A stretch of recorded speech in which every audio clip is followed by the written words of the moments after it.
Greetings this evening. Who I am is quite inconsequential. All you need to know is I am a common workman, but being a regular laborer in Warren in the 1800s has led me to witness many a thing that is paranormal, as you would say. Very stirring, gripping tales. I will only tell you 3 this evening. The first occurred during the construction of St. Joseph's Church. Not the one you enjoy now, but the former one that was on the corner of Beach Street and 4th Avenue. I was there, we were digging the foundation. It was 1882. In those days, it was all done by hand with shovels and spades. We did not have the amazing machinery that you do now. When we were digging the foundation, I was fortunate enough to discover a rotten casket with remains intact. And there were 5 other companions. This was very peculiar, though, because they were not buried oriented east and west like a regular Christian burial would be. The 6 were arranged like spokes in a great wagon wheel, all the feet on the inside. And it became even more peculiar, because when we pried the lids off, we found not Europeans, not white men like ourselves, but some of the caskets, 4 of them actually, contained remains of Indians. You know, those people you'd call Native Americans now. But the other 2 appeared to be coureurs de bois, or messengers of the woods, French fur traders who roamed the land dealing with Native Americans and trapping beaver for hats and bringing trade goods such as cloth and hatchets and beads to the Native Americans. And trade goods and beads were found in all 6 caskets. We went and fetched the priest for the church, and he determined that the best course of action was for him to bless the remains and reinter them deeper so we could continue building the church. It is my understanding that on that site now is gathering space for the Salvation Army, for that missionary society, and those remains still reside there. Now we would journey to where the original bridge would have crossed the Allegheny in Warren on Hazel Street to Main Avenue. In 1839, we were constructing the bridge. It was a covered bridge with about 5 stone piers going across the river, a great covered bridge. What a feat of engineering at the time.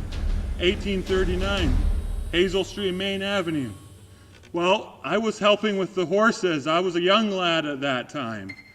Helping with the horses. We used draft horses with a great A-frame to lift the large stones, some weighing up to a ton, to form the stone approaches, the abutments.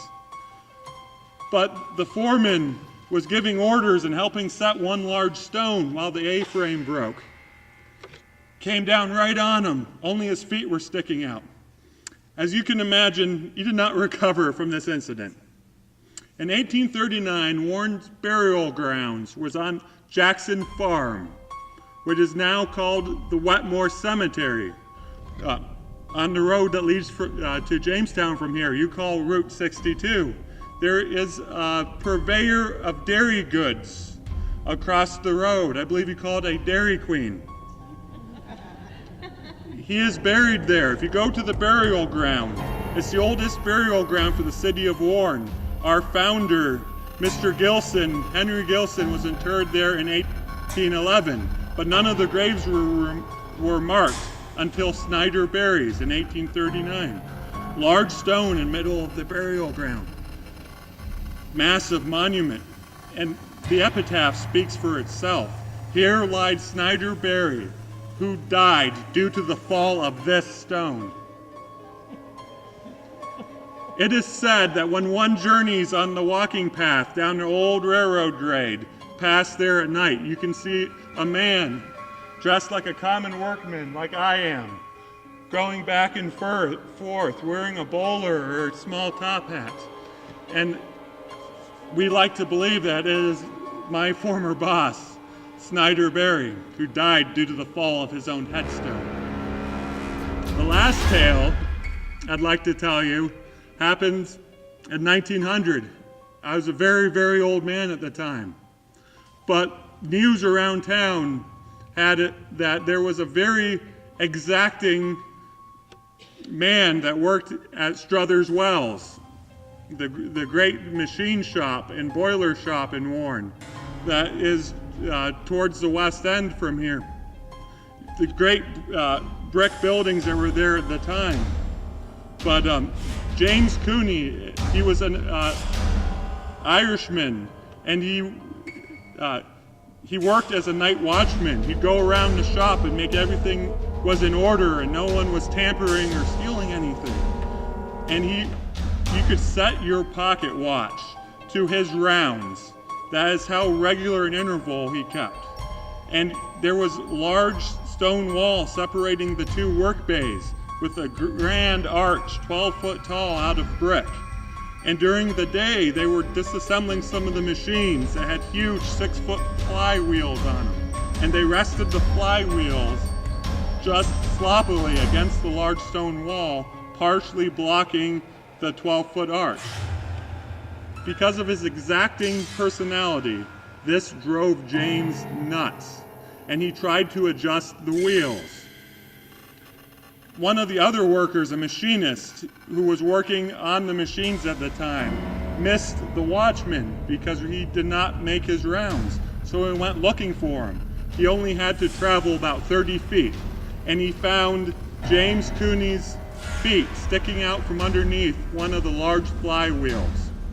They summoned the other men and moved the wheels off him and summoned a doctor who quickly determined that he was dead.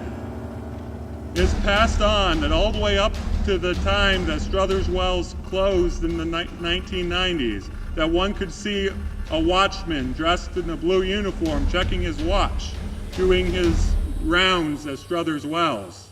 And this, I believe, is James Cooney, who keeps his rounds faithfully during his death as he did in life.